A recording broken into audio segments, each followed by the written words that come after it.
Straight ahead on 12 News, a Northwest Metro neighborhood in demand. We are seeing some people move into the area that are looking for specifically $1 million plus homes. What's behind the push for those $1 million homes? Plus, a need for rain, where we stack up this year in terms of dry weather. But first, a Golden Valley Animal Rescue Group's frustrating find. When we came out here for an event that we are having at our space, we realized that our trailer was gone. 12 News starts right now. Hello, everyone, and thanks for joining us. I'm Mike Johnson. A group devoted to rescuing pit bulls and Rottweilers received some unwelcome news over the weekend. Golden Valley-based Rotta Love Plus discovered that its trailer was stolen. As Delane Cleveland reports, that trailer is important to its mission and contains thousands of dollars worth of dog supplies. Can you sit, please? This 5-year-old pit bull named Werewolf means the world to Michelle Laguna. I can tell him everything and he just listens, so he's awesome. 2 years ago, Laguna took Werewolf to Golden Valley-based Rotta Love Plus to be neutered, vaccinated, and chipped. What's really neat about his story is that all dogs who are spayed and neutered through our Get Your Fix program are also eligible for free training classes. Now he's a registered therapy dog. We've gotten a lot from it. It's one of many success stories for the Dog Rescue and Outreach organization, but this past weekend, Director Michelle Klatt made an unfortunate discovery. On Saturday afternoon, when we came out here for an event that we are having at our space, we realized that our trailer was gone. The 6x10-foot trailer served an important purpose. That trailer was everything that we needed for Get Your Fix. It was our tables and tents to set up our stations. It was our microchips. It was our vaccination supplies, the cones to line up the dogs, our registration materials, collars and leashes. The trailer was last seen here in this parking lot behind the building where they rent space, but they have two things going against them. Number one, there are no surveillance cameras back here, and number two, the trailer had no signage or distinctive markings. This loss was devastating to us. Yet when all hope seemed lost, support from the community came through. Shortly after our interview, we received this message from Klatt. We got a call from the Golden Valley Police Department that the trailer has been recovered. Someone had hooked it up and headed over to their apartment in New Brighton, and the security company noticed the trailer, noticed that it wasn't permitted, wasn't something that had been there before, and so it was towed, and we are able to recover it. Good news that will let Rotta Love Plus continue their outreach work on behalf of pit bulls and Rottweilers. In Golden Valley, Delane Cleveland, 12 News. The group's director says that aside from a few broken locks and impound fees, the trailer and all of the supplies are still intact. We have now moved past 2 weeks in the search for missing Crystal boy Barway Collins. Tuesday, Crystal police revealed that they are receiving new leads every day. Police also say they continue to collect security video that may provide further clues into the boy's disappearance. Barway was last seen exiting his school bus by his apartment building back on March 18th. A breezy day in the Twin Cities caused some problems for some Brooklyn Park residents today. Wind gusts as high as 42 to 55 miles per hour knocked down a power line on 63rd Avenue and Douglas Drive just north of the Crystal Airport.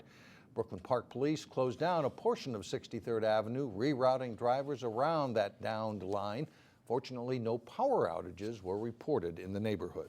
Brooklyn Park received a long list of ideas on how to resolve the issue of loud noise in parks. More than 80 people turned out for a community meeting Tuesday night. The Brooklyn Park City Council placed a ban on amplified sound in January after neighbors complained that large parties in parks got too loud, too crowded, and left behind too much trash.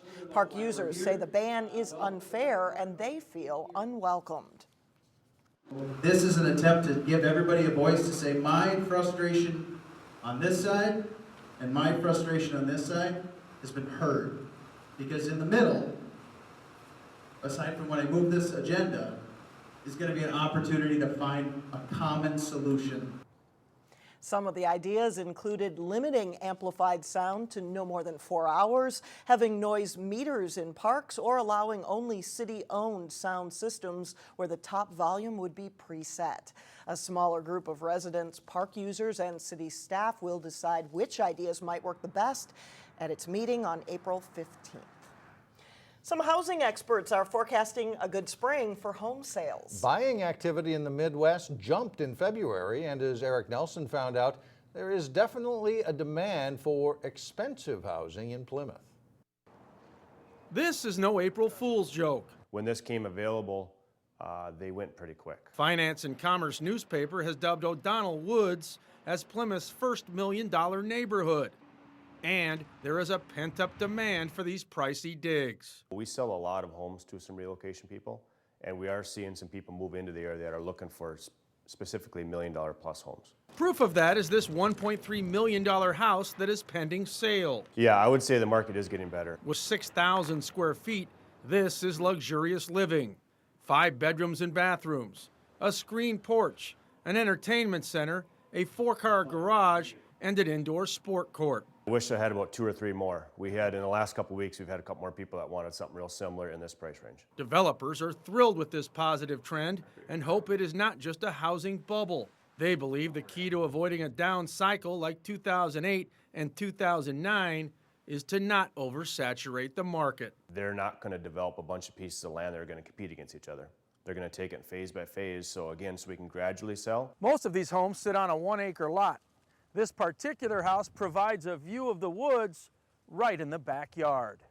In Plymouth, I'm Eric Nelson reporting for Channel 12 News. And home prices continue to creep up across the Northwest Metro. The most recent figures available show the median sales price increased more than 10% to $202,000. In Maple Grove, the median sales price was $252,000. That's up 11%. In Golden Valley, it was $268,000. That's up 34%. The number of new listings, by the way, also jumped 23% compared to last year. Much needed rain is in the forecast for Wednesday night, but our area and most of the state is in a moderate drought. To date, this is the 8th driest year in 145 years of record keeping. In the Northwest Metro, we're nearly 5 inches below average for precipitation. And you can see the results in the water levels at area lakes, streams, and ponds. The moderate drought is a story that started late last summer when the dry weather began, followed by a winter without a lot of snow. A couple weeks of spring rain, though, could correct the situation and help the growing season ahead. And at this point, anything can happen in April. If we looked at the driest years in history to date, it offers us no predictive skill as to what will happen in April. We've had half the Aprils in those dry years below the historical average. We've had half above, so it's generally a wash. Speaking of weather, many scientists consider the dry conditions a side effect of climate change. And Saturday in Plymouth, there will be a Citizens Climate Lobby meeting. It'll feature a presentation by author George Marshall, who will discuss closing the gap between what scientists say about climate change and what the public believes. The meeting takes place Saturday at 11:45 at the Plymouth Library. Coming up, getting the most out of an IRA. We'll have tips next in Money Savers. And then later in sports, a veteran Osseo Softball team gets set to take the field with high hopes for the spring. But first, don't write off winter just yet. The forecast takes a chilly turn on Thursday into Friday.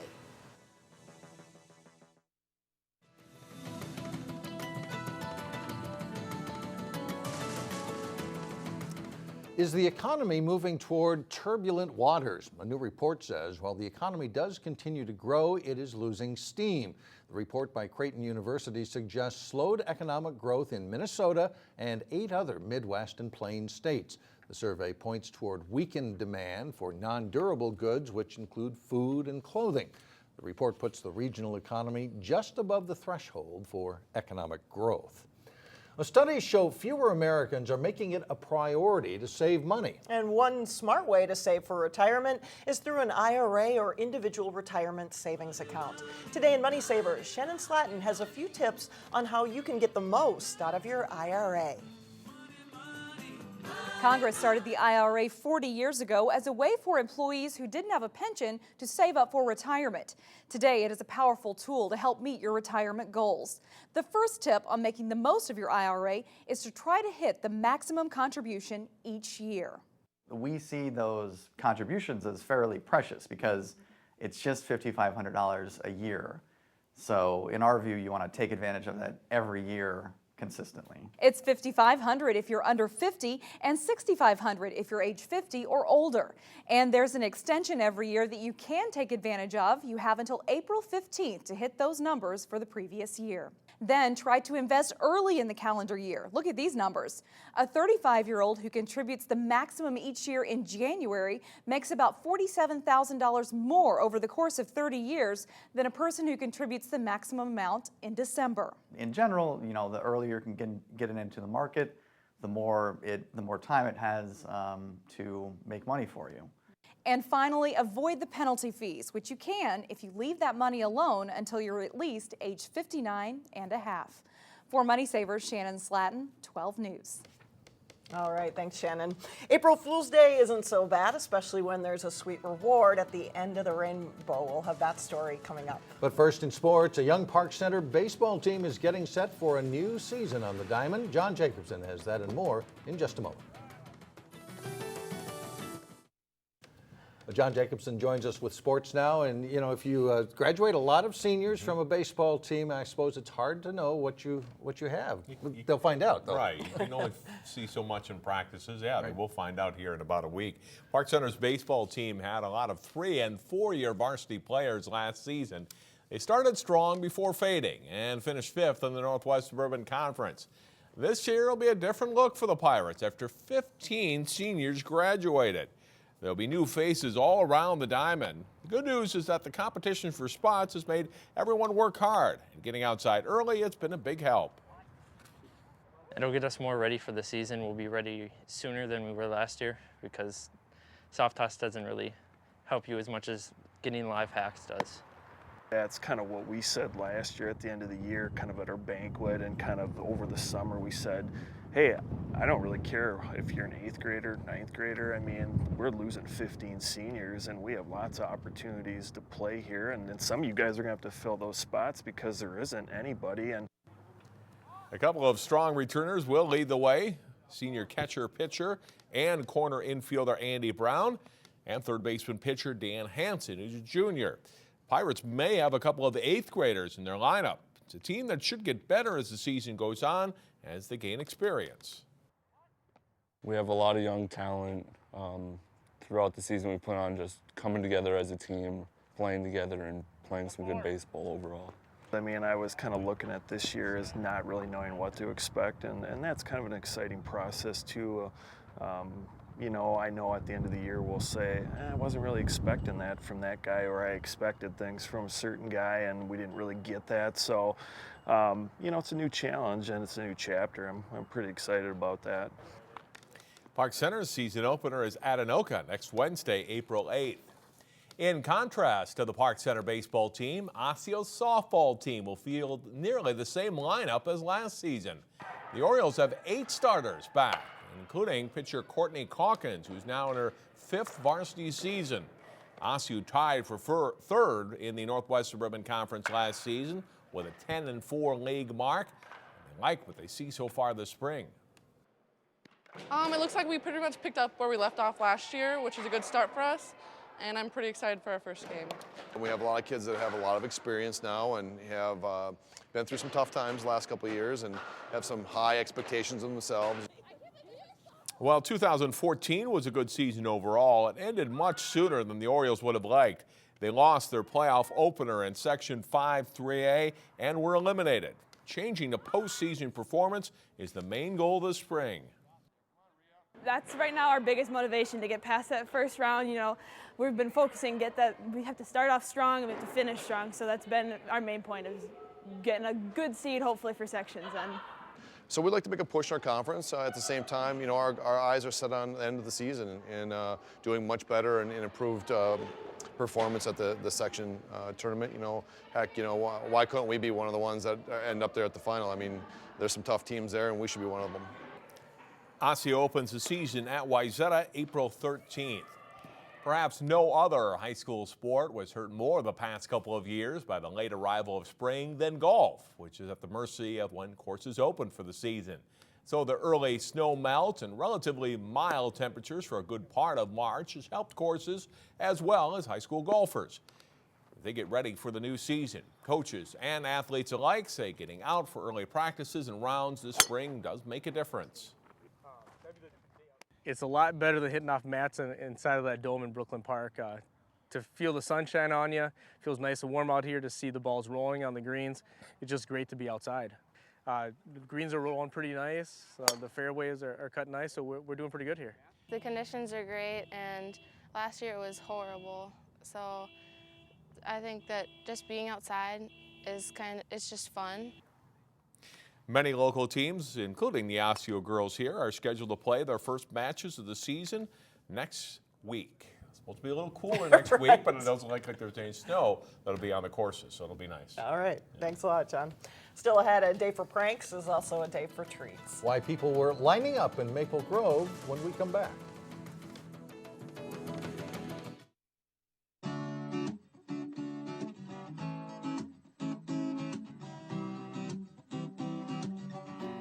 Well, if you haven't been tricked already, there is still time. Today, of course, is April Fool's Day, and the root of this day for pranks is uncertain.